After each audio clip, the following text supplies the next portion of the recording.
sana, nashukuru. Naam. Ya leo tuna miaka 59 ya uhuru. Uhuru wa Tanganyika. Ndio. Na baadaye Tanzania. Lakini labda kabla kuzungumzia habari ya Tanganyika, kabla ya Tanganyika kulikuwa na kitu pale, na kabla ya Tanzania kulikuwa na Tanganyika.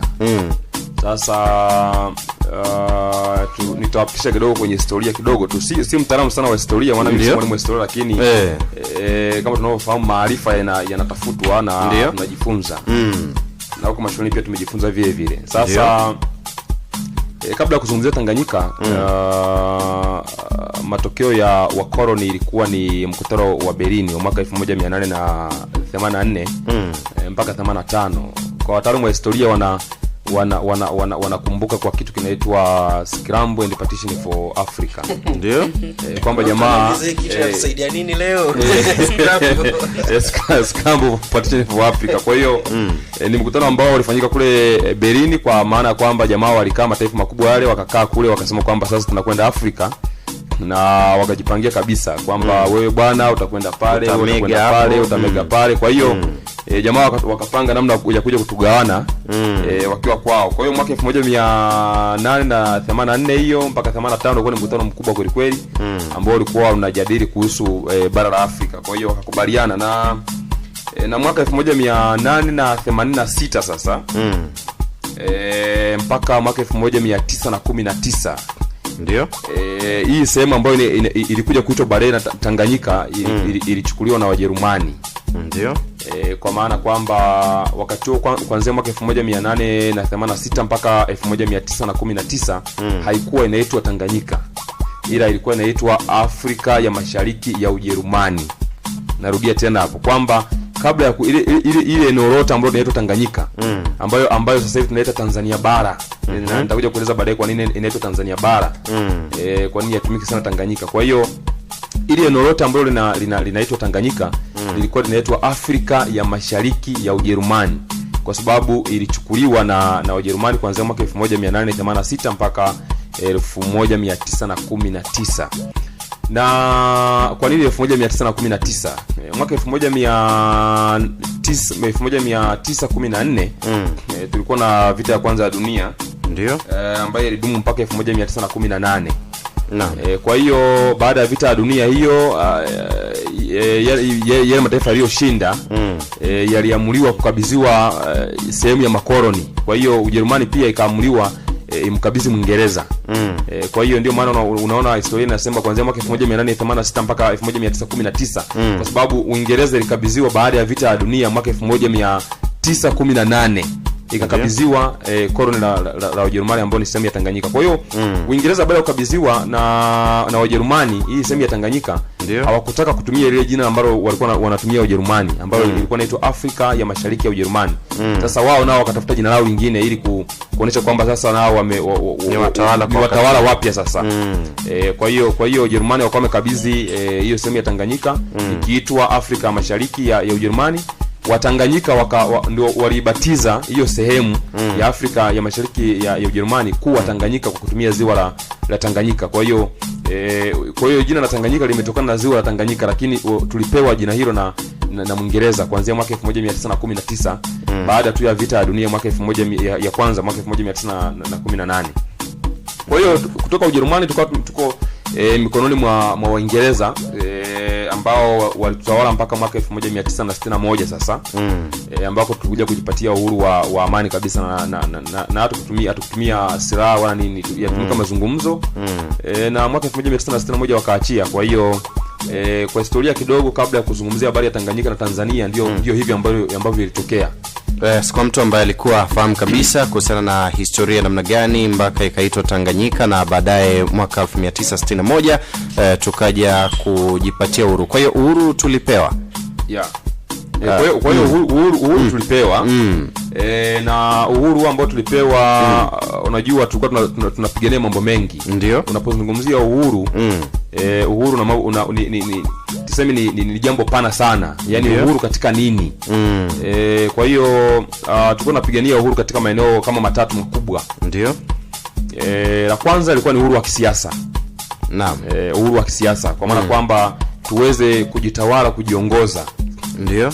Hilo ni uhuru wa kisiasa, kwa maana kwamba tuwe na serikali, tuwe na bendera yetu na taratibu za kiserikali kama ambavyo walikuwa ni wakoloni walikuwa wanatuongoza. Kwa hiyo hilo lilikuwa ni la kwanza. Kwa hiyo hilo tukafanikiwa kupata serikali zetu wenyewe kama wa Afrika na tukajiendesha. Na upande wa pili pia tulikuwa tunapigania uhuru wa kiuchumi. Na mpaka tunakuja mwaka 61 kutoka kwa Mwingereza. Sio kwamba alitoa tu Mwingereza hivi. Kuna vita zilizotokea, unakumbuka kuna vita ya Majimaji mwaka 1905 mpaka 1907. Unaona, yani kuna vita vya kina Mkwawa, vitu kama hivi. Yani kwa hiyo katikati hapa kwa muda wa miaka 40 ambayo walitawala wa Uingereza, maana Waingereza walikaa karibu miaka 42 hapa. Ndio. Kwa hiyo sio kwamba waliachia tu. Hapana. Lakini kulikuwa na struggle, kulikuwa na harakati nyingi za Waafrika, za Watanzania, za Watanganyika wakati huo wakidai masuala ya uchumi. Kwa mfano kwenye maeneo ya biashara kulikuwa na wakulima, kulikuwa na vyama vya wakulima. Kwa mfano ni maarufu sana, unasikia chama cha wakulima KNCU, inaitwa Kilimanjaro Native Cooperative Union. Hii ilikuwa ni chama kimoja hapo ambacho kilikuwa kinajaribu kupigania maslahi ya wakulima wa mazao ya kahawa. Unaona mpaka sasa hivi hao bwana wanadili na masuala ya kahawa, lakini uanzishaji wake ulikuwa ni miongoni mwa vyama ambavyo vilikuwa vinafanya harakati za kutaka kupambania bei, pembejeo za mazao katule. Maana unakumbuka mazao haya yalikuwa kilimo, malighafi zilikuwa zinasafirishwa kwenda nje. Kwa hiyo walikuwa wanapigania bei nzuri. Kwa hiyo harakati zilianza hapo. Ndio. Lakini kulikuwa na vyama vingine kama VFCU ambayo ilikuwa inaitwa Victoria Federation Corporation Union, kulikuwa na Bukoba Buhaya Union, kulikuwa na Ngomati ambayo ilikuwa inaitwa Ngoni Matengo, lakini kulikuwa na umoja wa Wameru vile vile. Unakumbuka uliwahi kusikia kwamba Wameru nao wamewahi kudai uhuru wao. Ndio. Na umoja wa mataifa kudai uhuru wao. Walikuwa na umoja wao unaitwa umoja wa Wameru. Kwa hiyo makundi yote hayo yalikuwa yanajaribu kufanya harakati za kutaka kujitawala katika maeneo mbalimbali, hasa kwenye masuala ya uchumi. Lakini mwaka 1954 kikaundwa chama cha kisiasa sasa. Ndio. Tano na mwenyekiti wake akawa ni mwalimu Mwalimu Julius Kambarage Nyerere, ambaye alienda kuombwa na wazee wakati wakifundisha shule ya Pugu St. Francis. Kwa hiyo wazee wakaenda kumuomba kama bwana, kwa nini usiache kufundisha, uweze kuwa mwenyekiti wetu wa chama? Kwa hiyo mwaka huo akawa mwaka 1954 tano ilipoundwa. Kwa vyama hivi vya wakulima vilikuwa viko sehemu ya kusaidia vyama vya kisiasa kama tano kwa ajili ya kupambania uhuru wa Tanganyika. Na mwaka 55 mwaka 1955 kikaundwa chama cha wafanyakazi ambacho kilikuwa na nguvu kweli kweli. Chama cha wafanyakazi, na wanasema hasa wafanyakazi wa bandari na reli. Kwa hiyo ambacho chama hicho katibu wake wa kwanza kabisa mkuu alikuwa ni Mzee Kawawa. Kwa hiyo inasemwa kwamba chama cha wafanyakazi kilikuwa na nguvu zaidi kwa sababu kilikuwa kinaunganisha wafanyakazi wa mbalimbali, bandari, reli, barabara na maeneo mengine yote yalikuwa kinaunganisha pamoja. Kwa hiyo walianzisha kama chama cha wafanyakazi, lakini baadaye kawa ndicho hicho kilikuja kubadilishwa. Sasa wale wanachama wakajikita na pamoja na tano. Kwa hiyo wakasaidia kudai harakati za uhuru, na mwaka 61 tukapata uhuru. Kwa hiyo sio kwamba labda Waingereza walitupa tu hivi. Hapana, kuna struggle ambazo Watanganyika walifanya, na zingine zilikuwa za kupoteza maisha. Hao kina Mkwawa walikuwa na Wajerumani, watu mbalimbali walikuwa wanapambana katika eneo lao. Kwa hiyo ilikuwa ni eneo la uchumi hilo pia. Hawa vyama vya wakulima vilikuwa vinapigania maslahi, lakini kulikuwa na upande wa kijamii vile vile, kwa maana kwamba kujaribu kupigania masuala ya utu katika jamii ya Kitanganyika. Labda wakoloni walionekana kwamba wananyanyasa utu wa Watanganyika, na baadaye tutaje kuzungumza masuala ya ubaguzi wa rangi pia Afrika Kusini na nchi zingine za kusini mwa Afrika. Na vile vile baada ya kati ya miaka kuanzia miaka 1960 kuelekea huko juu, nchi nyingi sana za Afrika walipata uhuru. Kwa hiyo zikaungana pamoja sasa kujaribu kusaidia zile ambazo zilikuwa bado ziko nyuma. Kwa hiyo kwa Tanzania, kwa historia fupi kabisa ni hiyo, kwa maana kwamba tumetoka Tanganyika, tumetoka Afrika Mashariki ya Ujerumani, ambayo pia hiyo sasa ilikuwa inajumuisha pamoja na nchi kama Rwanda, Kigali, Burundi. Ndio. Unajua unaposema kwamba Afrika ni wamoja, hasa hii Afrika Mashariki, maana yake ni kwamba kabla ya wakoloni kugawa mipaka, ndio, yani Tanganyika ilikuwa ni eneo karibu la Afrika Mashariki lote. Ilikuwa Tanganyika moja hiyo. Kwa hiyo wa Rwanda tulikuwa nao, Rwanda tulikuwa nao sehemu moja, Burundi tulikuwa nao sehemu moja, sehemu kidogo ya Msumbiji na baadhi ya maeneo mengine tulikuwa pamoja katika Tanganyika ile. Kwa hiyo baadaye Mwingereza alipotawala ile Tanganyika, sehemu nyingine kidogo ikatawaliwa na Ubelgiji ambayo ilibaki Rwanda pamoja na Burundi. Kwa wale wao waliendelea na Ubelgiji wao kutawaliwa na Mwingereza. Ndio. Ya, kwa hiyo iko katika mtindo huo hapo. Kwa hiyo mwaka 61 tulipopata uhuru, sasa fikra zikaja kwamba kwa nini tupate Tanzania peke yetu uhuru. Sasa Mwalimu, na unapozungumzia uhuru wa Tanganyika na uhuru wa bara la Afrika, huwezi kumuondoa Mwalimu Nyerere katika historia hiyo. Sahihi kabisa. Kwa hiyo Mwalimu akawa na mawazo kwamba kwa nini tubaki Tanganyika peke yake. Akaona kwa nini tusiungane Afrika nzima, yani tuweze kuungana Afrika nzima, tupambanie nchi zingine ambazo zimebakia kule. Kwa hiyo ndio mwaka 64 Mwalimu akawa amefanikiwa kuishawishi Zanzibar kwamba angalau hata kama kabla tujaungana kwa Afrika nzima, lazima tujaribu kuungana kidogo kidogo. Kwa hiyo fikra za Mwalimu za kuunganisha Zanzibar na Tanganyika ilikuwa ni safari ya kuelekea kuja kuunganisha Afrika nzima, ambapo mpaka anafariki ndio tuzo azikuweza kutimia. Sasa sijui kama huko kuelekea huko mbele na kuelekea pengine kama tutakuja kuungana, mimi sijui.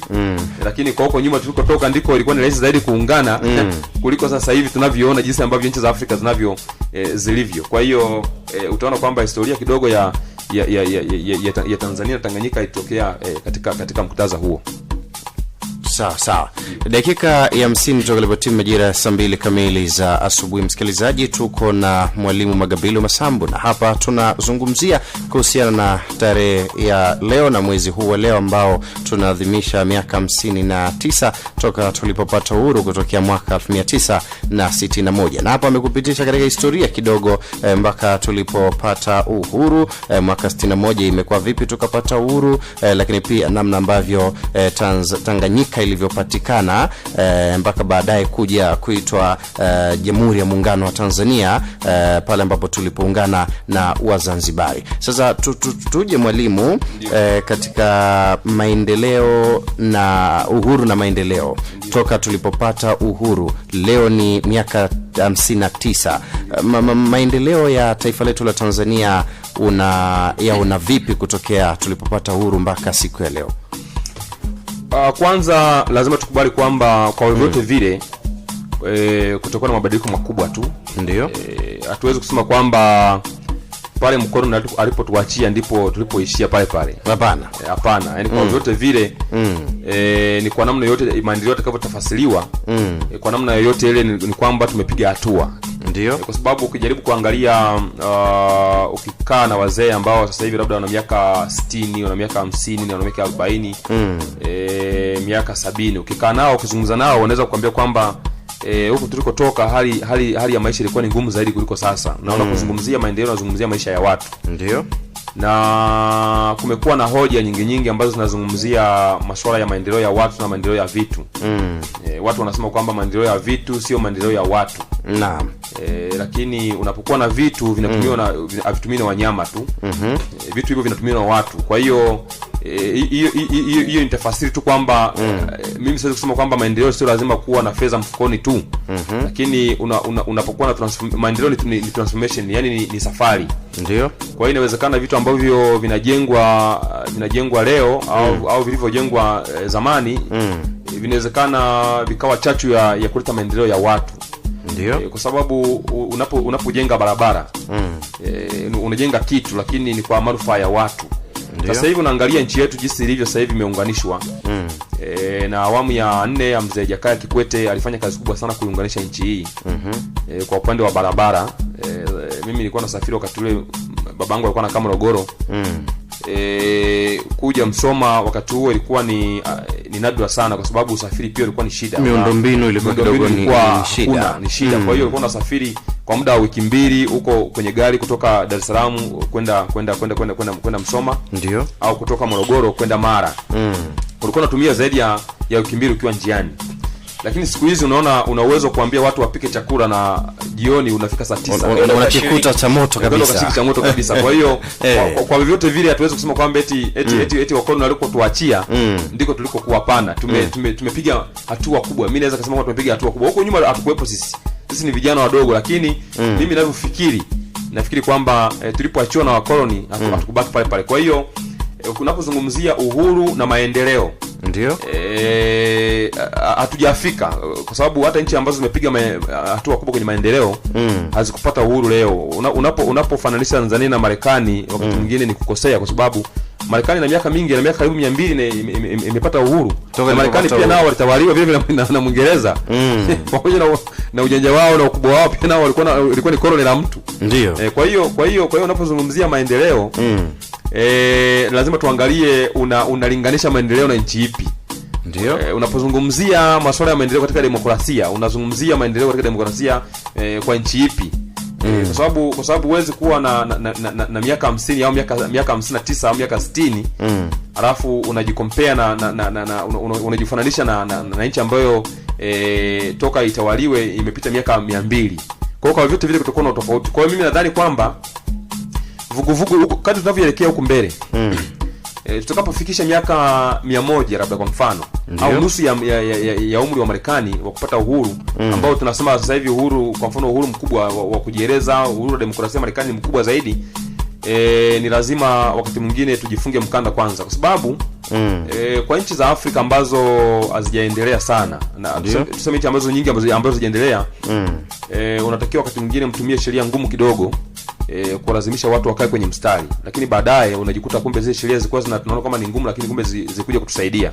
Kwa wakati mwingine zile sheria zinaweza zikatafasiriwa kwamba ni ukatili, wakati mwingine ni kweli kwamba sasa unajua sisi uhuru ni demokrasia na maendeleo na vitu kama hivyo, lakini ukiangalia nchi ambazo zote zimeendelea zitumia sheria ngumu sana. Ukienda China kule kuna sheria ngumu sana ambao China leo imekuwa ni super power. China leo inasaidia mataifa mengine hasa Afrika. Ndio. Kwa hiyo unapotafasiri maendeleo na uhuru, ni kweli ukiwa huru unafanya maendeleo, lakini ukiwa huru zaidi unaweza kujikuta wakati mwingine unashindwa kufanya maendeleo, kwa sababu sasa kunakuwa kuna sheria ambazo zinakuguide. Kwa hiyo mimi nafikiri kwamba kwa wote vile maendeleo tumepiga. Hatuwezi kujisifu sana kwamba tumefanikiwa, lakini kwa kiasi fulani maendeleo tumepiga, na kama yatahitajika marekebisho, lazima marekebisho ni ya kila siku, kwa sababu binadamu tumeumbiwa kukosea. Kwa hiyo na mimi ushauri wangu ni kwamba, kwa sababu lengo la kutoka kwenye ukoloni ilikuwa ni kupata uhuru ambao tunazungumzia, ambao kwa kiasi fulani nauona upo. Ndio. Si 100%, lakini upo. Kwa sababu una uwezo kutoka nyumbani kwako, unatembea, una uwezo kwenda kufanya chochote unachokitaka ili mradi usivunje sheria za nchi. Kwa hiyo ni muhimu sana kwamba angalau tujaribu kuona kwamba kwa kiasi fulani tumefanya hiki ambacho kimepatikana kutoka uhuru mpaka sasa hivi. Kuna mambo yamefanyika. Hatuwezi kuweza kwamba hakuna ambacho kimefanyika. Kuna mambo yamefanyika na tunaendelea kuboresha. Na katika kuboresha huko pia ni kwenye eneo la sheria vile vile, kwa sababu kwenye sheria hamwezi kuwaondoa wakoloni kwa maana ya rangi ile zao, lakini mkaacha sheria zilizokuwa wanazitumia kuongoza yale makoloni yao. Ndio. Kwa hiyo kwenye eneo la sheria na eneo la katiba ya Jamhuri ya Muungano wa Tanzania, ambayo kwa kiasi kikubwa tulirithi zile sheria za kikoloni, inatakiwa iendelee kufanyiwa mabadiliko. Hatuwezi kusema kwamba tutapata katiba mpya, kwa sababu nchi haijawa mpya, isipokuwa tutapata katiba ambayo itakuwa na marekebisho mazuri.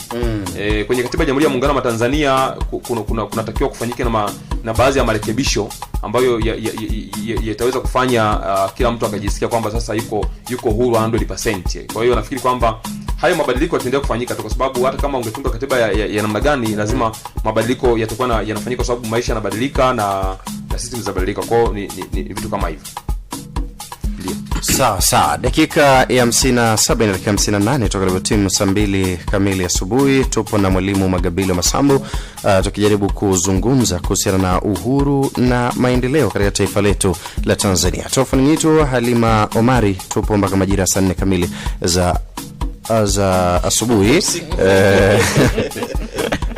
ndio uhuru kwa mwingi baba. Watu wanasema unaweza kujisahau kidogo, binywe kidogo. Ili tusijiachie sana. Kwa hiyo bwana Magabilo, miaka 59 ya uhuru toka 61. Tukawa na baba wa taifa, kaendesha nchi, akafikia hatua na yakatoka, akafika wengine mpaka leo tunaye Dr. John Pombe Magufuli. Na makao makuu sasa hivi yako Dodoma, makao makuu ya serikali. Ndio. tuko Dodoma. Unasema Dodoma kwa kweli kumependeza kweli kweli. Ndio. Unadhani Dr. Magufuli ana kwa sababu watu wengi wanasema na mwenzi kweli kweli mwalimu ambaye alihusika vilivyo sana katika kutafuta uhuru mpaka sasa ambako tumefikia. Una utazamaji uhuru na miaka hii 5 ambayo imeshapita ya awamu ya kwanza ya uongozi wa Dr. Magufuli. Ndio. Na hii mingine ambayo tunaianza upya. Ndio. Kwa kwanza mimi niseme tu kwamba sifa kubwa alionayo John Pombe Magufuli ni uthubutu. Na ukiwa na uthubutu hata ukikosea inakuwa na rahisi kurekebishwa. Yaani kwa sababu kama huna uthubutu hauwezi kufanya jambo, na kama hujafanya jambo huwezi kupata marekebisho kwa sababu watu hawajajua unataka kufanya nini. Sawa sawa. Kwa hiyo ukiangalia hatua alizozichukua hasa hizi za kujenga Ikulu Dodoma. Sio jambo dogo. Yaani kwa sababu ukiangalia awamu zilizopita zote of course ilikuwa ni walikuwa kila mmoja alikuwa anafanya la kwake. Kwa sababu lazima tukubali kwamba kila rais aliyepita kuna eneo amefanya vizuri zaidi. Na nadhani kila mmoja alikuwa na kipaumbele chake. Utaona Mwinyi wakati ule ameingia madarakani mwaka 85, uchumi ulikuwa unalalamikiwa kuyumba kidogo na sera za ujamaa kidogo zilifanya watu wakarudi nyuma kidogo. Kwa hiyo Mwinyi akaja akafungua milango, watu wakawa na uhuru wa kufanya biashara, wa kufanya hiki, ilikuwa kipindi cha ruksa. Mzee Mkapa alipoingia madarakani pia akaja akapambana na rushwa ambayo ilikuwa imekithiri huko nyuma, naye akaja akainua uchumi ukasonga. Jakaya Kikwete alipoingia madarakani yeye akadiri na maeneo ya miundombinu, barabara na shule. Na kwa kweli wakati wa Rais Kikwete ndiko ambako shule za serikali zilijengwa, kwa sababu huko nyuma kama utakumbuka sisi tulikuwa tunatumia shule za ukoloni. Ukisikia shule kama Ifunda Technical, ukisikia shule kama Tanga Technical, ukisikia Moshi Technical, ukisikia sijui Kirakara, ukisikia Iliboru, mashule yote yale yalikuwa ni mashule ambayo yalijengwa wakati wa ukoloni. Kwa hiyo shule za serikali zilikuja kujengwa kwenye awamu ya 4 ya mheshimiwa Jakaya Kikwete. Kwa hiyo yeye kipaumbele chake kilikuwa ni huko. Akajenga shule, akajenga barabara, akaunganisha nchi. Sasa Dr. John Pombe Magufuli pia naye ameamua kujikita kwenye mambo yake kwa muda miaka 5 na miaka 10, nadhani miaka 10 kikamilika, basi utaratibu wa kuhamia Dodoma utakuwa umetimia, kwa sababu Dodoma pale ni katikati ya mji, kwa hiyo kwa maana ya nchi. Kwa hiyo inakuwa ni rahisi sana watu kuunganika pale. Dar es Salaam kidogo imekaa pembeni kidogo, alafu imekuwa mji ambao umekuwa busy kweli kweli. Kwa hiyo nafikiri kwamba Dodoma sasa nafikiri itakuwa ni mali sahihi ambako mwalimu ilikuwa ndoto za mwalimu kwamba alikuwa anatarajia siku moja Dodoma iweze kuwa mji mkuu wa serikali. Kwa hiyo rais sasa hivi amechukua hatua hizo za kujenga. Jana nilikuwa naona anakagua maendeleo ya ujenzi wa Ikulu. Kwa kweli kila mtu ukiona unaweza kushangaa kwamba hii inawezekanaje hii. Yaani inawezekanaje katika nchi ambayo tunadhani kweli ina uchumi mdogo. Inawezekanaje kujenga jengo kubwa namna hiyo? Tungetegemea pengine labda wangekuja kujengea watu wengine, na uzuri ni kwamba kulia tena. Na uzuri ni kwamba vijana wetu ndio wanajenga pale, wa Tanzania wamepata fursa kuweza kujenga Ikulu yao. Kwa hiyo nafikiri kwamba hizo ni hatua kubwa, si haba. Na hayo ndio ni hatua kwa hatua. Kwa hiyo nafikiri baada ya miaka 100 tutakuwa tumepiga hatua kubwa zaidi kuliko sasa hivi. Kuna swali linatajwa la huduma za kijamii ikiwemo elimu, afya, kwamba wakati ule wa baba wa taifa vitu hivi vilikuwa vinapatikana bure. Ndio. Lakini muda huu kwa kweli bila fedha kuna baadhi ya huduma hizo unaweza usizipate katika kiwango ambacho ulitarajia wewe. Sawa. Na tuko katika nchi ambayo tunasema tuko huru. Ndio. Mbona huduma baadhi kama hizo tunaingia mifukoni kugharamia ili ujihakikishie unapata huduma iliyo bora? Wapi tunakosea? Kwanza mimi niseme kwamba tumeongezeka, lazima tukubali hiyo. Yaani population ya Tanzania ukizungumzia miaka 30 iliyopita na sasa hivi, wakati wa Mwalimu ambako huduma za jamii zilikuwa zinatolewa bure, hata mashule watu walikuwa wanakwenda vyuoni wanapelekwa na magari, wanarudishwa majumbani kwao na magari, na train na elimu ilikuwa ni bure kweli kweli. Sio, yani ilikuwa ni bure kweli kweli. Yani ni bure, leo sema bure ni bure kweli kweli. Sasa mimi nadhani kilichokuwa kinafanyika wakati ule ni kwamba kwanza idadi ya watu pia ilikuwa sio kubwa, kwa sababu resources ni zile zile. Yani madini haijaongezeka wakati watu wanaongezeka. Yani huwezi kusema kwamba eti madini yanazaliwa, yani kwa madini yamejimultiply, yani madini yameongezeka. Madini kama ilikuwa ni Tanzania iko Mererani, imebaki kuwa Mererani hivyo hivyo.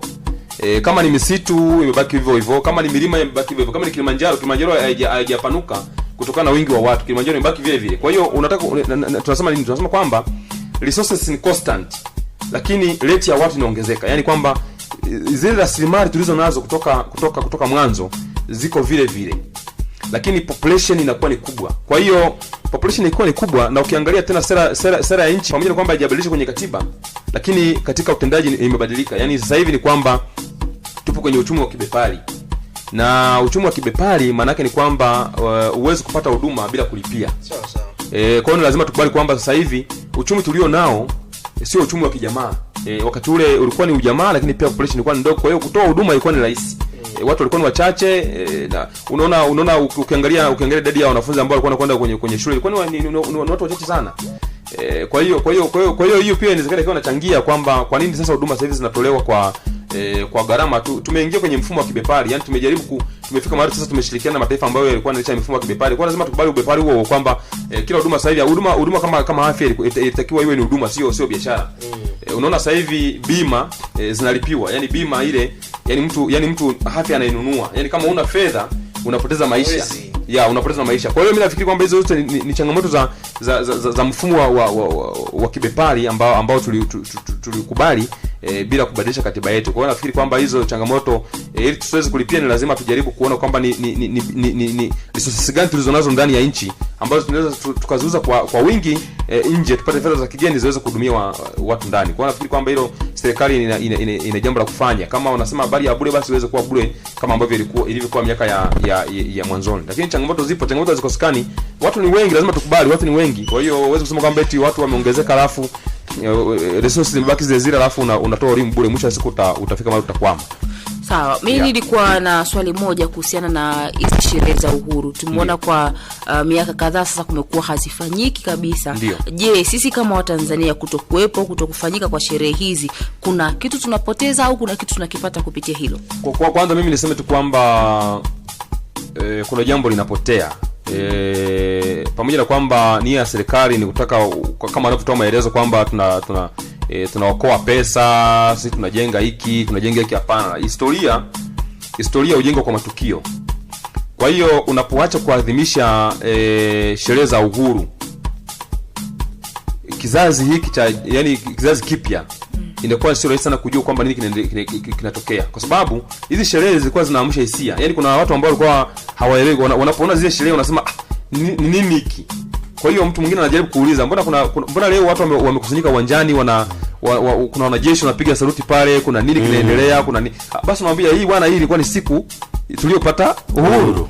Kwa hiyo mimi nafikiri kwamba kama tukiendelea hivi, yani huko tunakoelekea, kama tukiendelea hivi kila siku kuadhimishi siku za uhuru, maana yake ni kwamba kuna hatari kubwa sana ya kuja kupoteza historia ya nchi, kwa sababu vijana watajifunza wapi, wataona wapi? Kwa sababu ilikuwa ni siku ya kumbukumbu, yani ilikuwa ni siku ya kumbukumbu ya nchi, kujua kwamba siku hii ndiko Tanganyika ilipata uhuru na Watanganyika wakawa huru.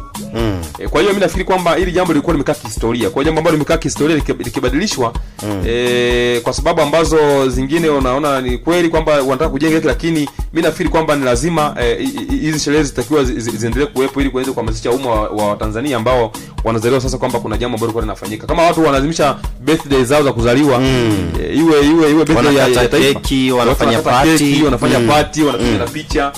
Kwa hiyo mimi nafikiri kwamba kutoadhimisha hizi siku za uhuru linaweza likaonekana jambo ni dogo, lakini mimi nafikiri kwa historia ya nchi tunaweza kuanza kupoteza thamani ya jambo lenyewe, kwa sababu jambo likishaanza kutoadhimishwa, mwisho wa siku litakuwa linapotea, linaonekana kama vile halina maana hivi. Mataifa yote yanaadhimisha, tumeona nchi mbalimbali, Kenya, wapi, Uganda, wapi, wanaadhimisha kukumbuka kwamba na zile sherehe zinakuwa zinawakumbuka mashujaa waliokufa au waliopigana wakati huo, watu kama kina Mkwawa, kina nani, zile sherehe ni sehemu, sherehe sio kwenda kula tu au kuonesha ngonjera pale na kuonesha majeshi, hapana.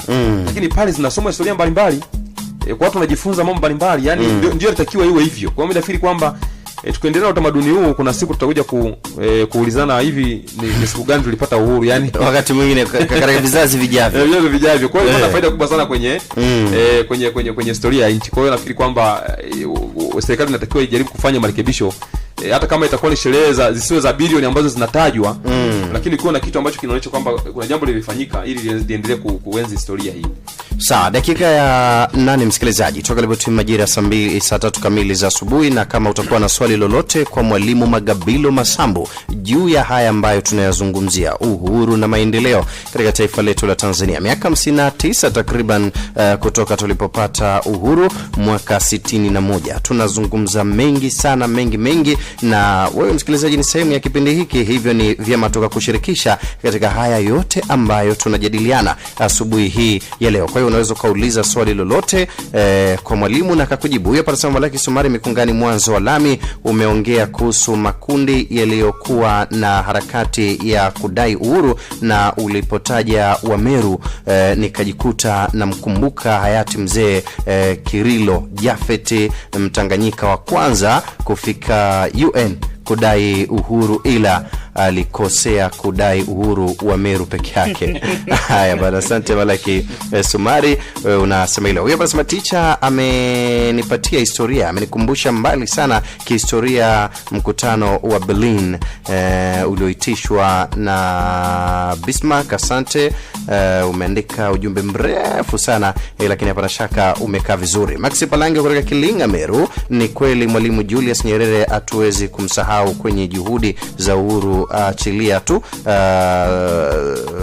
Salim Bititi, Bibi Titi, bila shaka ulikuwa unataka kuandika hivyo, na wengine wengi. Sasa nirudi kwako Mwalimu Magabilo Masambo, unadhani tunatenda haki katika kuwakumbuka wale vinara sasa wapiganiaji uhuru kipindi hicho? Yani kwamba tunawapa nafasi gani kubwa katika historia na kuwakumbuka na kuwaenzi wale vinara, tukifahamu kwamba Mwalimu Nyerere lazima umtaje kama mtu wa kwanza, lakini pia kulikuwa kuna watu wengi nyuma yake kama Bibi Titi Salim Mohamed, mwanamama huyu ambaye pia alijipambanua katika masuala mazima ya kupambania uhuru kipindi hicho.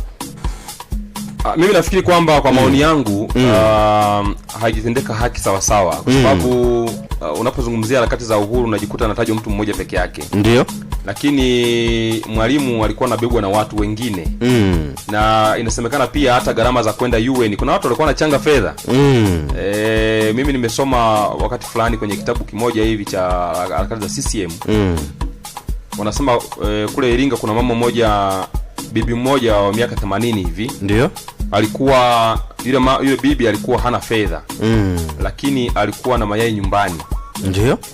Na hizo ilikuwa ni harakati za kuchanga fedha za kujaribu kujenga tano. Kwa hiyo yule bibi alichofanya alikwenda kuchukua yai moja nyumbani. Ile yai likaja likapigwa mnada. Ndio. Yani hakuwa na fedha kabisa.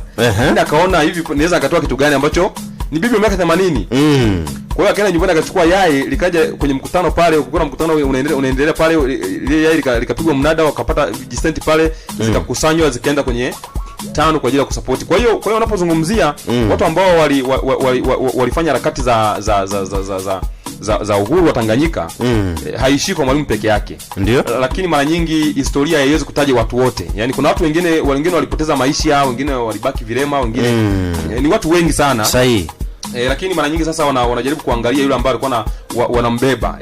Msingi si kwamba Mwalimu labda Mwalimu huku nyuma kulikuwa na watu ambao walikuwa wanamsaidia. Yes, wengi sana.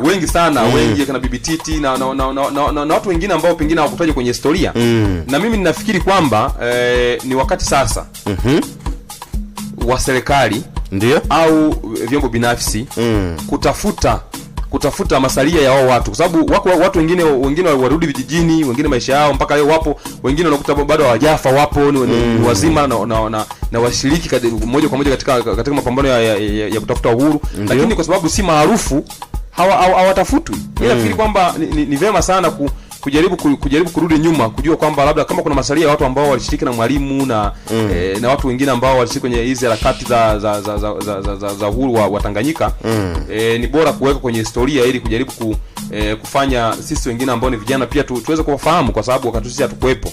Mimi nafikiri kwamba kuna umuhimu sana wa kujaribu kutafuta historia ya watu ambao walishiriki na Mwalimu, waliokuwa nampa na nauli na nini.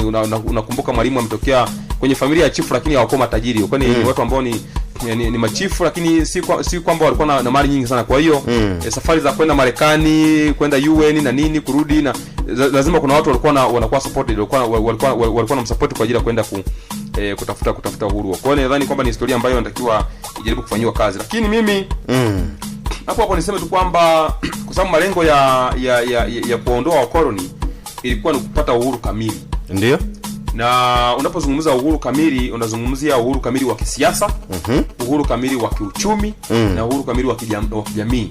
Ndio. Sasa unaona kwenye upande wa kiuchumi kwa mfano. Bado tuna Afrika nzima, sio Tanzania peke yake. Hapana. Ukijaribu kuangalia bara la Afrika, kwa nchi ambazo zote zinazojiita zina uhuru. Kimsingi watu wanasema ni uhuru wa bendera. Ndio. Bado ni nchi ambazo zimeendelea kupiga magoti kuomba misaada nchi. Na mimi nilikuwa nafikiri kwamba tunatakiwa hao watu tujaribu kufanya nao biashara zenye manufaa. Na kuna mtu mmoja aliwahi kuandika kitabu kimoja kinaitwa Kwa heri ukoloni, kwa heri uhuru. Bwana mmoja anaitwa Gassan. Ndio. Ni Mzanzibari huyu, lakini anaishi Marekani. Aliandika kitabu kimoja kinaitwa Kwa heri ukoloni, kwa heri uhuru. Alikuwa anamaanisha kwamba wakoloni walipoondoka na uhuru pia uliondoka vile vile. Kwa maana pana ya haya maeneo matatu, kwa maana ya siasa, kwa maana ya uchumi, kwa maana ya kijamii. Kwenye siasa unaona Afrika bado kuna vurugu nyingi sana za kisiasa. Yaani ni kama vile kumbe tungeacha tuendelee kutawaliwa vile vile, kwa sababu kama wakoloni waliondoka, tutegemea sisi kama Afrika tukae pamoja, ndio, tujadiliane kama Waafrika, lakini vile vile tusipigane ndani ya nchi zetu.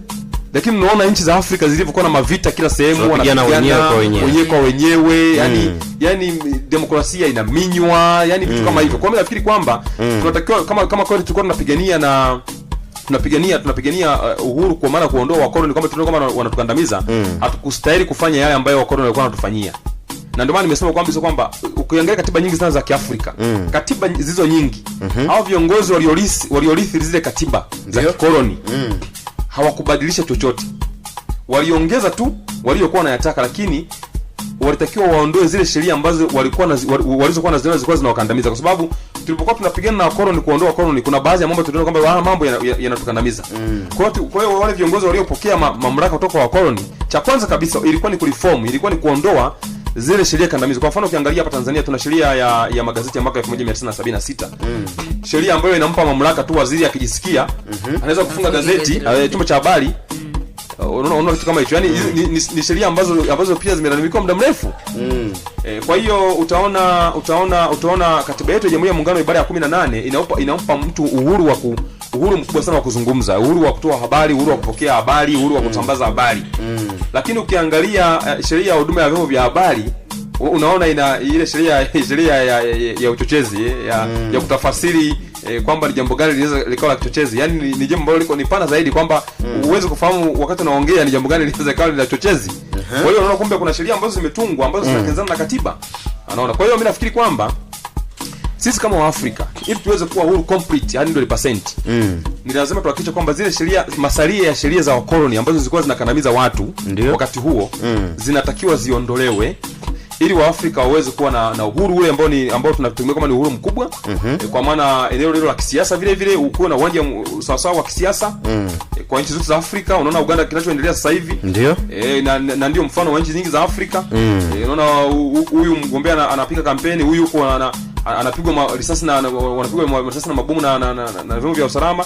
Sasa unawezaje kusema kwamba sasa mmeachiwa nchi muongoze? Sasa malengo ya wakoloni ilikuwa ni kwamba kumbe tuachie ili sisi tuweze kujitawala na tuweze kujiongoza vizuri. Kwa mimi nafikiri kwamba kuna haja ya nchi za Afrika kujitazama upya, kwamba ni kweli kwamba tuliondoa wakoloni ili tuweze kujitawala, na kweli tunajitawala, na kama tunajitawala, kwa nini machafuko haya yanatokea? Kwa nini tunaendelea kuzungushana kwenye masuala ya kisiasa, masuala ya kiuchumi? Kwa hiyo unaona kabisa kwamba uhuru ambao tulikuwa tunategemea kutoka kwa wakoloni kwa kiasi fulani, si kwamba ni kama umekopa kwenye maneno, lakini kwenye maandiko, kwa maana ya sheria zimebaki vile vile. Na hapa niongezee tu kwenye historia ya Tanzania. Tanzania imeongoza harakati nyingi sana za ukombozi katika bara la Afrika. Sasa kusema Afrika, nchi kama Zimbabwe, Msumbiji, hizi Afrika Kusini yenyewe. Unaona wale wapiganaji walikuwa wanaishi hapa. Kwa hiyo hata umaskini wetu huu tulio nao kama Tanzania, ndiyo, kwa kiasi fulani inawezekana kwa wamechangiwa kidogo na harakati ambazo tulikuwa tunaziongoza hapa, kwa sababu tulikuwa tuna hold wale yale majeshi yalikuwa nakaa hapa, wale wapigania uhuru. Ukienda pale Mazimbo pale Morogoro, ambako kuna chuo cha SUA pale, ndio ilikuwa ni kambi ya wapigania uhuru wa Afrika Kusini. Kwa hiyo ukija Kongo hapa, watu wa Msumbiji, Frelimo vilikuwa vinakaa pale, wanapambana nchini kwao lakini wakiwa hapa. Na unafahamu kama wanapambana nchini kwao wakiwa hapa, lazima kuna resources ambazo tulikuwa tunazitumia, ndio kwa ajili ya kuwasaidia. Kwa hiyo na ndio maana Tanzania ilikuja kupata historia nzuri sana. Historia ya Tanzania ya heshima ya nchi yetu katika bara la Afrika inatokana na harakati za ukombozi wa nchi zingine za Afrika katika kujipatia uhuru. Na sidhani kama nadhani kama hiyo heshima bado ipo, basi ni kwa sababu ya harakati zile ambazo alikuwa anaziongoza Mwalimu kwa ajili ya kuwasaidia wenzetu kuweza kujinasua. Utakumbuka mzee Mandela Nelson Mandela ambaye alikuja kuwa rais wa Afrika Kusini mwaka 94 nafikiri, baada ya kukaa jela miaka 27. Ndio inasemekana kwamba wakati anakamatwa pale Afrika Kusini, safari yake ilikuwa ni kutoka Tanzania aliyopitia Ethiopia na akashuka pale Afrika Kusini, akakamatwa mwaka 62, mwaka 1962. Kwa hiyo unaona kabisa kwamba nje ya kupigania uhuru wetu sisi kama Watanzania, kama Watanganyika, lakini pia vile vile baada ya kupata uhuru tulikuwa na harakati nyingi sana za kuweza kusaidia mataifa mengine ambayo yalikuwa bado yapo, na lengo lilikuwa ni kwamba baada ya kuwasaidia basi tuweze kuungana pamoja, jambo ambalo kwa kweli viongozi wengine baada ya kupata madaraka na bahati mbaya ni kwamba viongozi wa Afrika ndio tunasema kwamba tunatanguliza maslahi mbele zaidi ya kwetu binafsi kuliko maslahi ya watu. Kwa hiyo wengine waligeuka, lakini kama tungekuwa tuna maslahi ya watu leo, pengine tungekuwa Afrika nzima tumeungana, tuna rais mmoja kama ambavyo ilivyo Marekani zimeungana majimbo bali ni nchi zile. Kwa hiyo lengo la Tanzania na hayo ndio yalikuwa maono ya Mwalimu na viongozi wenzake kama kina Jomo Kenyatta, kina Kwame Nkrumah.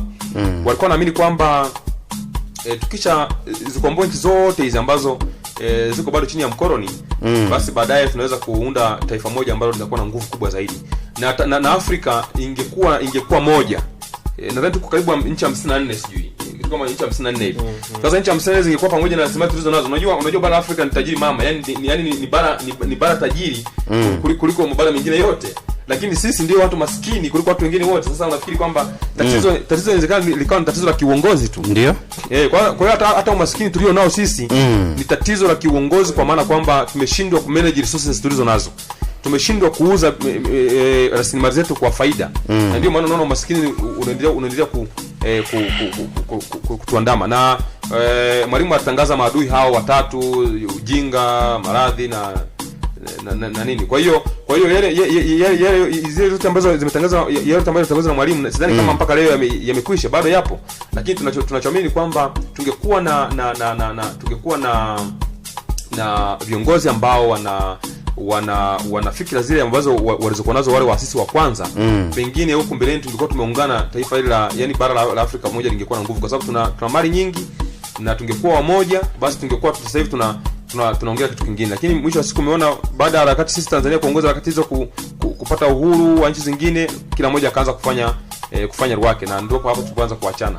Unaona leo watu wanapigana kila mahali. Sasa tunashindwa kuelewa kwamba tuliachua uhuru ili tuweze kupigana au tuliachua uhuru tuweze kukaa vizuri na wenzetu. Kwa hiyo bado kuna changamoto ambayo mataifa yote ya Afrika yanatakiwa yajaribu kuangalia na kurekebisha, tuweze kujisifu kwamba na sasa tuko huru kisiasa, kiuchumi pamoja na kijamii. Kijamii vile vile kijamii hapa inategemea na mentality, yani sijui nisemeje kwa Kiswahili, yani mtazamo.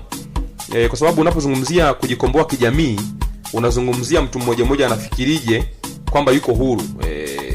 Je, bado tuko huru lakini tuna mawazo yale ya kupenda mambo ya kupokea zaidi tamaduni na misaada. Je, tuko huru kijamii hivyo? Lakini kiuchumi kama hivyo tunasema kwamba utakoma uhuru wetu utakuwa kamili kama hatutaacha kuendelea kama misaada. Na Mwalimu alitahadharisha kwenye kitabu chake cha Azimio la Arusha, amesema kwamba wakati mwingine tena ni bora na mikopo kuliko misaada, kwa sababu misaada inatarisha uhuru wako.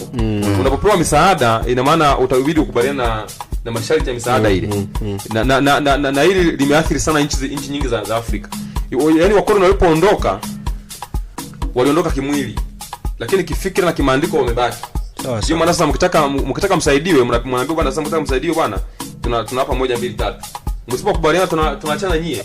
Kwa hiyo wanaendelea kuwanyonya vile vile. Kwa mimi nafikiri, sijui kama kuna siku tutakuja kungamuka kwamba bwana, sasa Afrika tubaki sisi na vile vile viongozi wa Afrika wakati mwingine wanalalamika, wanasema tunaingilia mambo yetu, lakini sasa tendeni yale ambayo ya kibinadamu, kwa sababu kama unatenda masuala ya kibinadamu actually mnaweza mkaungana, na hili ndilo ambalo linatuganya sisi kama Afrika, kwamba kuna double standards zinafanyika, hili linafanyika hivi na tunashindwa kwa pamoja. Lakini kama tungeweza kutenda yale ambayo yanahitajika na dunia nzima, kwa maana ya kuheshimu haki za binadamu na uhuru wa watu, vitu kama hivyo vingeweza kutunganisha, na sisi tungekuwa taifa moja na tungekuwa na sauti kubwa kwenye mataifa ya umeongea kitu kikubwa sana bwana Magabino, ila kutaka kupokea tu kutoka kwa hawa ambao tunaita mabeberu kwamba wanatunyonya, kwamba inafikia hatua tukiachana na vitu kama hivyo tunaweza tukasimama wenyewe na tukajitegemea wenyewe bila misaada yao ya aina yoyote. Ndiyo.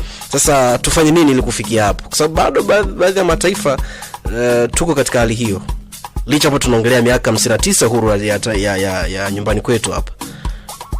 Mimi nidhani kwamba cha kufanya, kwa sababu hawa jamaa walituacha tukiwa maskini wa teknolojia, kwa sababu hawa jamaa wanajua kwa namna yoyote vile hatuwezi kuachana nao, kwa sababu sisi tunamiliki rasilimali, hatuna teknolojia. Wao wana teknolojia alafu hawana rasilimali. Kwa vyovyote vile ni lazima tufanye utaratibu ambao utakuwa unanufaisha pande zote. Lakini ili kujikomboa, kama unapata mkopo, kama unapata msaada, basi msaada huo na mkopo huo uweze kutumia vizuri, ili mwisho wa siku ufunge milango ya kuomba tena. Yaani unapokwenda benki kukopa fedha shilingi milioni 100, unataka kufanya biashara, ili usiwe mtumwa wa deni, ni kutumia ile shilingi milioni 100 uliyokopa benki ili uweze kusimama peke yako, ili kesho na kesho kutwa mkopo kishaisha usiende tena kukopa benki. Sasa bahati mbaya ni kwamba misaada ambayo inaletwa Afrika, mikopo ambayo inaletwa Afrika haiji kufanya malengo ambayo yanakusudiwa. Unakwenda kuomba misaada kwamba unataka kuboresha maisha ya watu, lakini zile fedha zingine unaamua kuzihifadhi kwenye akaunti nje. Hiyo viongozi wengi wa Afrika wanafanya, kwamba wamechukua fedha nje kwa ajili ya kuja kufanya maendeleo hapa, ambayo haya maendeleo tungeyafanya mwisho wa siku tungeweza kujitegemea. Lakini hizo fedha, sehemu ya fedha hizo unahifadhi kwenye akaunti yako nje kule au unazitumia kwa matumizi binafsi. Kwa mwisho wa siku kumbe mtakuwa mnaendelea kuomba kila siku. Sasa mtaomba mpaka lini? Kwa hiyo hamwezi kukataa kutawaliwa kama mnaendelea kuomba. Kama mnataka kama tunataka tujitegemee, maana yake tusiendelee kuomba. Kama tuendelee kuomba, tufanye njia ipi ambayo itatufanya sisi tuweze kuuza resources zetu kwa faida, ili tuweze kujitegemea. Hilo hapo ndiko kuna tatizo, kwamba hatuwezi kukataa kwamba hawa hivi na hivi wanatunyonya, wanatawala, lakini unaenda tena kuwaomba. Ukienda kuwaomba kwa vyote vile ni lazima wakupe masharti ya kutawala. Kwa hiyo mimi nafikiri kwamba na wao sasa hivi hawezi kuja kwa nguvu kama walivyokuwa wanafanya zamani, kwa sababu sisi siku hizo tumeendelea, watu wameamka na watu wameamka. Yaani zile resistance wao wanapima kwanza tunaingiaje. Mara zamani kwenye kipindi cha ukoloni walipokuwa wanataka Watanganyika walime mazao ya biashara ambayo ilikuwa ni malighafi kule Ulaya, Watanzania walipokuwa wanapewa kwa mfano mbegu za pamba, walikuwa wanazichemsha ili wakaenda kupanda shambani zisiote. Sasa huo ulikuwa ni mgomo baridi. Siku hizi wamegundua kwamba hawa jamaa tukiwaendea sasa hawafanyi mgomo baridi, tunaweza zikapigwa. Kwa hiyo sasa wanakuja kwa njia nyingine, njia nyingine kama za uwekezaji na vitu kama hivyo. Wanakuja kuwekeza ndio, lakini sasa wanapowekeza wanachokichukua, je, kinafanana ambacho tunastahili kuchukua? Kwa hiyo hapo ndipo ambapo tukiweza kujinasua, kwa maana kwamba tusiombe misaada wala tusiombe mikopo, ndio hapo tutakuwa na uhuru kamili. Lakini kama tutakuwa na uwezo wa kwenda kuomba kule, kama msaidie hiki watashindaje kukutawala? Kwa hiyo wataendelea kutawala vile vile. Kwa nafikiri kwamba ili tuweze kujiimarisha ni kwamba ile pesa ambazo tunazipata kule kama mikopo au kama misaada, ni lazima tuzitumie kwa malengo yaliyokusudiwa, ili tuweze kupata tuweze kujisimamia. Lakini otherwise tukao tunaendelea kupiga kelele tu, wao ni mabeberu wanatawala. Lakini sasa je, kwa nini kama unataka kutawala basi tusiende kuomba msaada? Na kama tunataka kwenda kuomba msaada, maana yake ni kwamba tujaribu kutumia zile fedha ambazo tulizo nazo, tutumie cha kwetu tulicho nacho kidogo, ili tuweze kujiendeleza na mwisho wa siku tuweze kusimama pekee yetu. Lakini tukubali kuendelea kuomba, maana ni kwamba tuendelee kutawaliwa vile vile. Kwa hiyo nafikiri viongozi wa Afrika wana kujifunza vile vile. Lakini naam, tumezungumza habari ya ujinga, tumezungumza habari ya maradhi, tumezungumza habari ya umaskini, tumezungumza vurugu na vita. Na sasa tunaita tatizo ukoloni mamboleo wanasema. Ukoloni mamboleo maana yake ni kwamba unaweza kujikuta asilimia kubwa ya viongozi walioko Afrika wana mkono wa watu walioko nje. Sawa. Kwa hiyo mnaona mna mtu wenu anawaongoza na yuko vizuri, kumbe anatumika. Kumbe anatumika vile vile. Sasa hiyo nayo ni jambo zito ambalo kwa kweli nalo ni la kuliangalia, na unaona hawa jamaa wana njia nyingi. Ndio unakuta kuna wakati mwingine wanatumia scholarship. Sawa. Unaona wanakwambia unakuja Uingereza unasoma bure, unalala bure, wao wananufaika na nini? Yani wazungu wanapotoa scholarship za watu kwenda nje. Ni kweli wasomi wetu wanakwenda nje kusoma, na sisemi kwamba wote ambao wanakwenda nje kusoma ni vibaraka wa mabeberu au wanaita mabeberu au wazungu, lakini miongoni mwao wapo unakuwa na watu wa namna hiyo kwamba wewe unapewa scholarship bure na unakubali. Unapewa scholarship bure, unakuwa unasomeshwa, unasoma degree ya kwanza, unasoma degree ya pili, unasoma PhD, alafu unakuja hapa unakuja kuomba urais. Sasa maana yake nini? Maana yake ni kwamba inawezekana miongoni mwa hao kuwepo na watu wengine ambao kwa faida kama hizo wanaambiwa sasa wewe bwana tunakutuma kule, sisi tutakusaidia kwa namna yoyote ile. Kwa hiyo hilo nalo ni jambo ambalo lina pesa Afrika. Lakini kubwa zaidi mimi nidhani kwamba Waafrika tusiendelee kulalamika kwenye vyombo vya habari kwamba tunaandikwa vibaya nje. Ndio mimi nishauri viongozi wa Afrika tufanye yale ambayo tunadhani kwamba hayatatufanya tusiandikwe vibaya. Ndio na jambo la msingi sana ni kuheshimu haki za binadamu tu, kwa sababu haya maisha hatuna maisha marefu kwenye dunia hii. Yani viongozi ambao wanadhani kwamba wana madaraka makubwa sana, hatuishi sana, yani hatuishi mno, yani tuna maisha mafupi sana kwenye hii dunia, lakini tuna muda mrefu sana ukaa kabulini. Kwa hiyo nafikiri kwamba viongozi wote wa Afrika wanatakiwa walifikirie hili kwamba hata kama ungeweza kusema kwamba utakaa madarakani miaka 50, unaona madikteta wengi wamebaki Afrika. Wengi wamebaki Afrika ambao wanakaa miaka 30, miaka 40 wako madarakani. Sasa unakaa miaka 30, miaka 40 madarakani, manake kuna siku utaondoka tu. Mugabe pale amekaa miaka mingi tu Zimbabwe pale. Miaka yani toka tuko wadogo tunasoma kwenye vitabu kule shule za msingi. Mugabe mpaka juzi yani. Sasa unajaribu kujifunza kwamba hivi kwa nini wasingejifunza kwamba viongozi ambao wamekaa muda mrefu madarakani Afrika nchi zao zimefanya maendeleo kiasi gani? Kwa sababu na wale ambao wanatamani kukaa madarakani muda mrefu, wanaotamani kusalia madarakani, lazima wajaribu kuchukua muda wajifunze kwamba hivi fulani amekaa madarakani miaka mingi. Nini ambacho kimefanyika kwenye nchi yake pale? Imeendelea kiasi gani? Ndio. Huyu fulani amekaa miaka mingi. Nini kimambacho kimefanyika? Kwa hiyo wakishafanya analysis ya namna hiyo, basi mwisho wa siku anaweza kugundua kwamba kumbe kukaa madarakani sana kunakuwa hakuna maana zaidi. Kwa hiyo mimi nafikiri kwamba ni viongozi tu kujaribu kuwa na weledi wa kujua kwamba haki za binadamu zinatakiwa ziheshimiwe, tuweze kuishi pamoja kama Afrika, na tukitaka tusinyoshewe vidole na hawa wanaitwa mabeberu au wazungu, tuendelee kuheshimu haki za binadamu vile vile. Tumesema kwamba hata kama ungesema kwamba utakaa madarakani miaka mingapi, kuna kifo, kuna uzee. Hebu tazama kwa mfano Mzee Mandela amefungwa miaka 27 gerezani, lakini amekuja kuongoza nadhani takriban miaka 4 peke yake. Mtu ambaye amefungwa miaka 27 gerezani, lakini amekuja na Mzee Mandela alikuwa anajaribu kutoa somo kwa viongozi wa Afrika. Yani Nelson Mandela kukaa kwake miaka 4 madarakani na pia amefungwa miaka 27 gerezani, alikuwa anajaribu kutoa funzo tu kwa Afrika, lakini pia kwa makaburu wale pale Afrika Kusini, kwamba mimi sikuwa napigania madaraka, ila mimi nilikuwa napigania haki za watu weupe na watu weusi. Kwa sababu pale Afrika Kusini kulikuwa na ubaguzi mkubwa sana wa rangi, na Tanzania imekuwa na mchango mkubwa sana katika Afrika Kusini kupata uhuru. Yani tumewahost. Mandela alikuwa anakaa hapa, alikuwa anatumia passport za hapa, kama ambavyo alieleza Mheshimiwa Jakaya Kikwete mwaka 2013 akiwa kwenye mazishi ya Nelson Mandela. Alieleza kwamba watu kama kina Thabo Mbeki, Nelson Mandela wenyewe walikuwa wanatumia passport za hapa. Kwa hiyo mwalimu alikuwa na ukarimu ambao kwa kweli ulikuwa hauna mipaka. Yani sasa ukarimu uliotukuka kuchukua watu wengine kutoka mataifa mengine na waweka hapa ili waweze kupambania nchi zao. Ilikuwa sio jambo rahisi sana, kwa sababu kwa watu ambao walikuwa na mawazo ya kibepari, kwa vyote vile angekataa, angesema nikikuchukua nikikuweka hapo bwana, wewe utakuwa unakula hapa, utakuwa unatumia pesa zetu hapa, utakuwa unafanya hivi na vitu kama hivyo. Kwa hiyo mwisho wa siku Mandela ametoka gerezani miaka 27, amekuja kuongoza kwa muda mfupi kwa kutoa somo kwa viongozi wa Afrika. Kwa hiyo mimi nafikiri kwamba haya ambayo inaendelea, vurugu za sisi kwa sisi, leo tuna wazungu wanatuzia silaha, tunauona wenyewe kwa wenyewe. Unaona akili tuzo nazo, yani kwamba wao na wacheki tu, yani wao au wanatoa matamko, yani wao, kwa sababu wao mapigano yasitishwe, maana wao wanafurahi kwa sababu zile silaha afutengeneze sisi. Yani wazungu wanatutengenezea silaha sisi, alafu wanatupatia, alafu mnaona wenyewe kwa wenyewe. Akili hizo akili za magani, yani nyinyi mnatumia silaha ya mzungu, mnauana, lakini mnauana kwa sababu ya madaraka. Sasa au kuna namna nyingine anakuzunguka na kuja, kuna kitu anakichukua.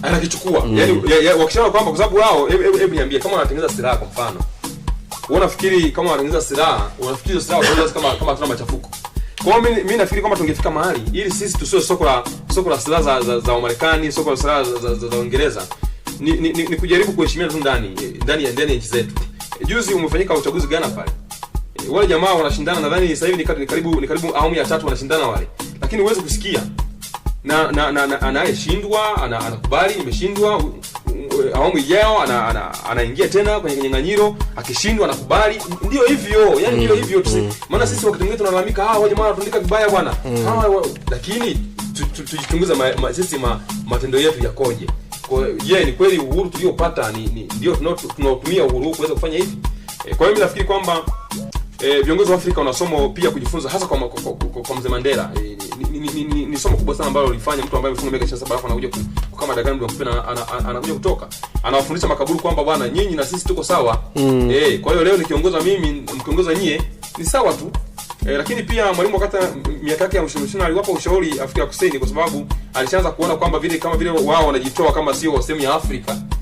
Mwalimu nadhani hotuba ile wakati anafungua bunge, wakati Mandela anaapishwa kuwa rais, Mwalimu alimwambia Mzee Mandela na bunge lake kwamba msije mkafikiri kwamba nyinyi hamko Afrika.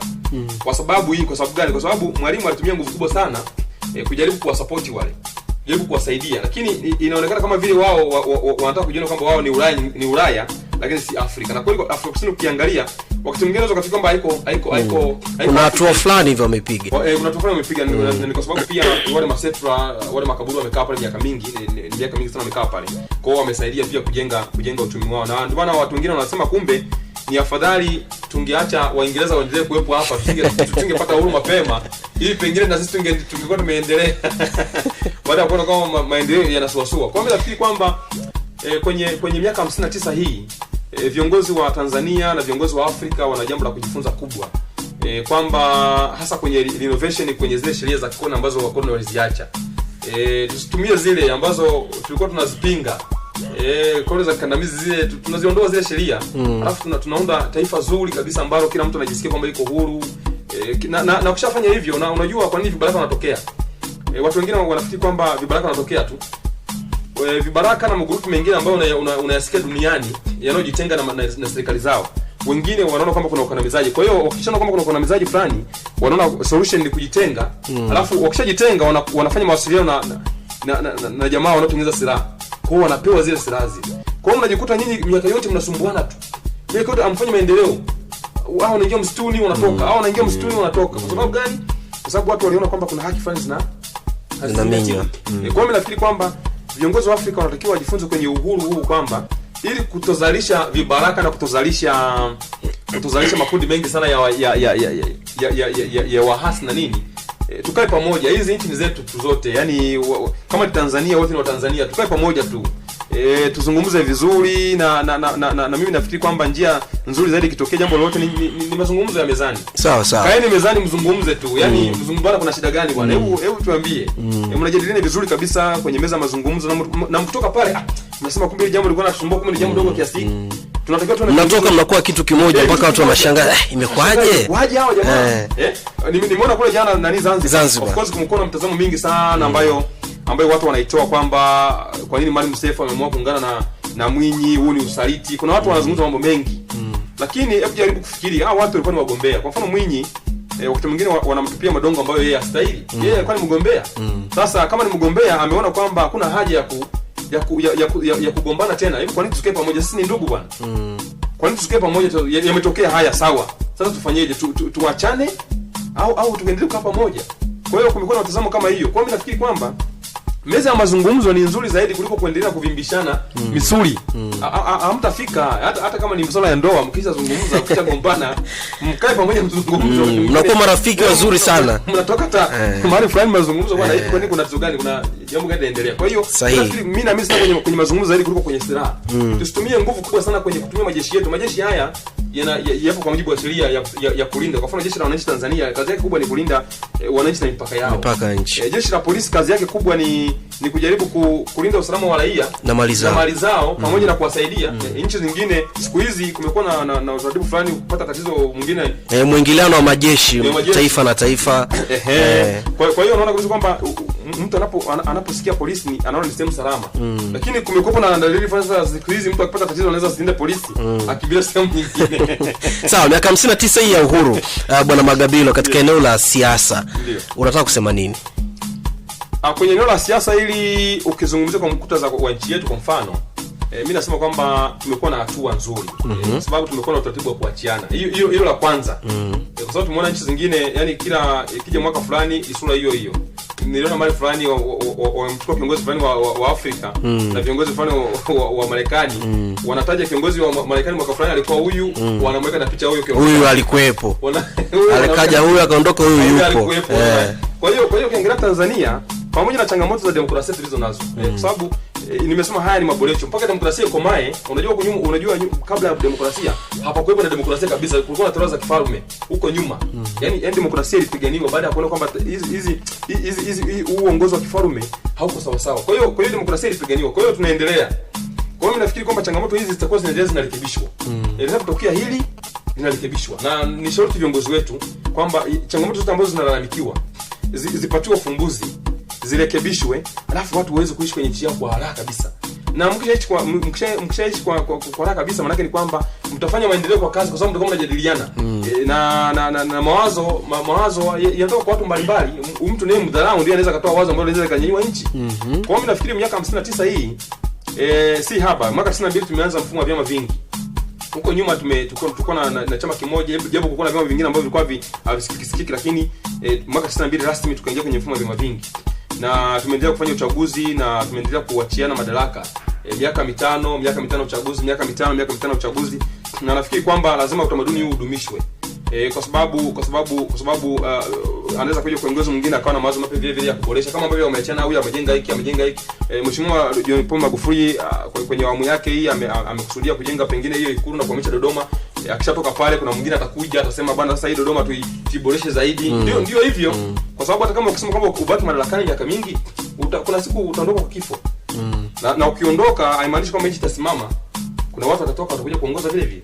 Kwa kumbe ni bora ungekuwa taratibu mtu mzuri wa kuongoza, alafu kutoka kwenye madaraka kwa amani vizuri kabisa, unaishi vizuri tu. Yaani hata ule ulimwachia mnaishi naye vizuri na maisha yanaendelea na unakuwa vizuri, unakuwa na wasiwasi. Kwa hiyo nafikiri kwamba kwa miaka 59 hii hatujawa vibaya sana. Lakini kuna changamoto. Hizo changamoto sasa lazima ziendelee kutafutiwa ufumbuzi ili mwisho wa siku tuweze kuwa taifa lenye umoja na tuweze kuwa wamoja zaidi kama ambavyo tulikuwa huko nyuma zaidi. Naona muda unatupa mkono, tunaelekea ukingoni mwa kipindi chetu. Labda wito ni upi kwa Watanzania na viongozi pia ambao leo tunasherehekea kwa staili tofauti? Umeshalijibia mwanzoni kuhusu maadhimisho leo uwanjani, nini tunasherehekea kwa tofauti? Kwa mfano fedha ambazo zilikuwa zimepangwa zielekezwe sehemu fulani kwenda kufanya shughuli za kijamii. Wito wako ni upi kwa jamii? Mimi wito wangu kwa Watanzania wote, tuamini kwamba nchi yetu ni moja, ni Tanzania. Yaani hatuna nyumbani kwingine zaidi ya Tanzania. Yaani tumeshazaliwa Tanzania. Kwa hiyo kama tumeshazaliwa Tanzania, turudishe yale mahusiano ambayo tulikuwa nayo zamani sana. Wakati sisi wengine tumepata bahati ya kulia vijijini, tuliona jinsi tulivyokuwa tunaishi mahusiano ya watu mtu na mtu. Na hayajatetereka sana. Sababu siku hizi hata kama kwenda kwenye ice vile bado unaweza kununua muhindi ukamkatia mtu akala. Ndio maisha ya Watanzania hao. Japo watu sasa wamebadilika, unaweza kula muhindi ukalala. Umeshuka mfukoni una kitu. Hiyo ni kweli. Kwa hiyo hayo ndio changamoto ambazo tunazosemea. Kwa hiyo wito wangu ni kwamba tuendelee tu kwa pamoja. Lakini kwa upande wa serikali, changamoto ambazo zimekuwa zikilalamikiwa hasa kwenye maeneo ya sheria hizi ambazo zinatakiwa ziweke watu wawe huru zaidi.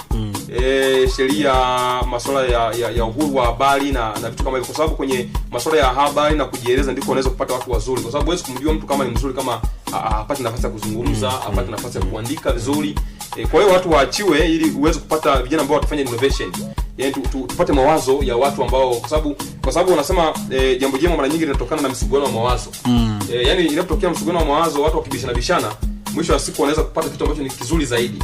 Kwa hiyo mimi nafikiri kwa upande wa serikali na hasa mawaziri ambao wameteuliwa hivi karibuni, wana kazi kubwa sana ya kujaribu kuyaweka yaweze kuwa sawa. Lakini kwa upande wa wananchi vile siku hizi kumekuwa na mwitikio mdogo sana kwa wananchi kushirikiana na viongozi katika kufanya maendeleo. Yaani ushiriki wa wananchi wa kawaida kwenye shughuli za maendeleo umekuwa ni mdogo. Ile kujitoa hiyo si la viongozi hilo, sio la kwetu. Kwa mfano kuna wakati fulani nimekwenda likizo kule Morogoro. Pale nyumbani ninapokaa kwangu, nyumbani kwetu kuna soko pale. Sasa wakati wa mvua inaponyesha, maji yanatuama sokoni, yanafunika mpaka vitu. Sasa siku moja nikapita pale, nikamuuliza mtu mmoja, akamwambia vipi, mbona maji yamekwama hapa, hamwezi kuchukua majembe mkachimba mtaro maji yakatoka? Mkatoa mkachimba mtaro mkatoa. Unajua alichosema, anasema hata viongozi wenyewe hatuwaoni bwana. Nikamuuliza, viongozi ndio wanafanya biashara hapa? Akasema ndio sisi. Sasa kama nyinyi mnafanya biashara hapa na maji yametuama kwenye soko, kwa nini msichukua hatua ya kuchukua majembe na kuchimba mtaro? Kwa mimi nilichofanya, nikachukua jembe nikapitisha mfereji, nikapita kwenye soko lao. Mimi sifanye biashara hapa, nikapitisha mfereji mpaka barabarani, nikaja nikakuta tatizo liko kule mbele, kuna mahali kulikuwa karavati limeziba. Sasa mimi ni mtu mmoja na karavati ilipokuwa limezibia pale, kuna watu wanafanya biashara za nguo, lakini maji yametuama. Na nilipowauliza kusema karavati ndio ina shida. Tumsubiri mkuu wa wilaya. Tunamsubiri viongozi wetu waone hapo. Unaona? Nikamwambia kwa nini tusikie mwenyewe tuchimbua, akakataa. Kwa hiyo mimi nasema ni kwamba ni lazima kwa upande wa wananchi zile shughuli ambazo tunaona kama zinatuhusu sisi tuzifanye bila kusubiri viongozi. Alafu tukishazifanya zitawahamasisha, unajua zitafanya viongozi wawe na aibu kabisa. Kwa hiyo mimi nafikiri kwamba kwa upande wa wananchi vile waweze kujituma katika maeneo ambayo yanawahusu. Kwa upande wa viongozi vile wafanye yale ambayo yanawahusu. Lakini kwa upande wa jumla, kwa maana ya nchi kwa ujumla, upande wa bunge wafanye mapitio ya sheria zile ambazo zinalalamikiwa. Na hasa zile sheria ambazo ni zinazoonekana kama zinakandamiza hivi uhuru wa kuzungumza. Kwa sababu katiba yetu inaruhusu, ibara 18 inaruhusu, lakini kuna baadhi ya sheria ambazo na kanuni ambazo zimetungwa ambazo kidogo zinaleta ukakasi. Kwa nafikiri kwamba hizo bunge hili la 12 nadhani lina nafasi ya kujaribu kufanya mapitio ya sheria ambazo zinaonekana zinataka kujaribu kupoka uhuru wa watu. Na tukisema kwamba sisi tumekuwa uhuru na miaka 59 tuko uhuru tuwe uhuru kisiasa vile kiuchumi. Tusiendelee kuombaomba sana, tutumie hii msaada wanaotupa hizi tujenge hapa, alafu baadaye tusiombe tena. Lakini uhuru wa kijamii, kwa maana kwamba watu shughuli za kijamii zile mmoja na ile mentality za kufikiri kwamba lazima usaidiwe ndio uendelee, tuachane nazo. Tukiziondoa zile tunaweza kufanya maendeleo kwa mtu mmoja. Shukrani sana bwana Masambu Magabilo kwa kuungana na sisi asubuhi leo tukitazama maendeleo ambayo tumeyapiga baada ya uhuru. Bwana daktari, naam, dakika 46 dakika muda umetutupa mkono na tumepata wakati mzuri sana wa kuzungumza na mwalimu Magabilo Masambu, na pana shaka msikilizaji utakuwa kuna mengi ambayo umeyafahamu. Mengi maswali yako mengi sana, lakini muda bwana nao sio rafiki na sisi. Watu wanauliza maswali huku, nini maana ya ukoloni? Watu wanauliza maswali mengi kweli asubuhi hii leo. Dakika 47, lakini tuseme kwamba tukushukuru sana mwalimu Magabilo Masambu, na tukualike tena wakati wote tutakapokuhitaji basi kwa ajili ya kuzungumza maswala kama haya ambayo siku kama hizi special kwa ajili ya taifa letu. Basi usisite kufika kwenye Nuru ya Mawio kupitia 101.7 Arusha Radio. Na niseme tu kwamba pengine kuna watu naona Magabilo Masambu umekuwa ukiandika sana kupitia Facebook yako ama mitandao yako ya kijamii, umekuwa ukiandika sana makala, na nimekuwa pia mmoja kati ya mfuasi wako katika masuala ya kusoma makala yako, kwa sababu nimekuwa nikisoma sana makala, na moja kati ya makala iliyonivutia ni kuhusiana na ile ulioandika Vimio la Arusha. Umeandika mambo mengi sana. Pengine watu wanakupataje kwenye mitandao ya kijamii kumfuatilia mchambuzi mwalimu Magabilo Masambu? Ya labda mimi ni kama nilivyotambulishwa na mtangazaji hapo, mimi ni mwalimu wa masomo ya hisabati na fizikia katika shule ya sekondari Udadai. Ndio. Nina karibu miaka 9 sasa pale nafundisha. Lakini nje ya walimu vile vile mimi ni mwandishi wa habari professional kwa sababu kwa maana ya taaluma ya habari vile vile, kwa hiyo ni mwandishi na mtangazaji vile vile. Kweli kabisa, sahihi. Na ni mwandishi wa gazeti la Nipashe la kila Jumapili. Katika ule ukurasa wa 18 pale kuna safu. Kwa hiyo kwa wale watu ambao wangependa kupata madini kama wanavyoitwa vijana wawe wanafuatilia katika gazeti la Nipashe la kila Jumapili, ukurasa wa 18 huaga naandika makala pale. Lakini kwenye mtandao wa kijamii vile vile napatikana kwenye Facebook, napatikana YouTube, napatikana Twitter na Instagram kwa jina la Magabilo Masambu, hilo Magabilo Masambu. Kwa hiyo akienda kwenye Facebook pale atakuta makala nyingi za kijamii, za kuelimisha, za kisiasa, za makala za kila aina. Kwa hiyo YouTube vile vile anapata videos ambazo nafanya kwenye vipindi mbalimbali vya televisheni, vya radio kama hivi. Andike Magabilo Masambu. Andike Magabilo Masambu, kwa hiyo anaweza kunipata hapo na kuweza kujifunza mambo mengi zaidi. Na upande mwingine vile vile mimi ni mwandishi wa vitabu na hasa kwenye ile eneo la uongozi, kwa sababu tunaamini kwamba uongozi ni kipawa. Uongozi sio shule kwamba umeenda chuoni kusoma uongozi basi, lakini uongozi ni talanta. Kwa hiyo nimeamua kutumia talanta yangu kuweza kuandika masuala ya uongozi, kuelimisha watu na hasa viongozi, na nafikiri ambao wamechaguliwa wanapaswa kuendelea kutafuta hivyo vitabu. Na vitabu vyangu kwa sasa hivi napatikana kwenye karibu bookshop zote za hapa Arusha. Kimahama, ukienda Kimahama utakuta vitabu vya Magabilo Masambu, ukienda Kasa Bookshop na maeneo mengine kama Dar es Salaam vitabu vyote vipo vya masuala ya uongozi, jinsi ya kujenga uzalendo na uongozi. Kitabu changu cha kwanza kabisa ambacho niliandika mwaka 2015 na nikakitoa mwaka 2016. Kwa hiyo kwa namba zangu za mawasiliano kwa mtu ambaye pengine angetaka kuhitaji kuandika labda kitabu, apate mwongozo. Kuna mtu mwingine anahitaji kuandika makala kwenye gazeti, anatamani kuandika makala, anatamani kuandika chochote. Kwa namba zangu za simu ni 0689 15 77 89, 0689 15 77 89. Ni kushukuru sana mwalimu Magabilo Masambu, na nikutakie wakati mwema, lakini pia nikutakie sherehe njema za uhuru bwana. Asante sana, mimi niwatakie kazi njema, nashukuru sana. Asante sana. Msikilizaji, tutarejea kwa ajili ya kuja kukuaga, lakini kwa sasa tumemalizana na mwalimu Magabilo Masambu.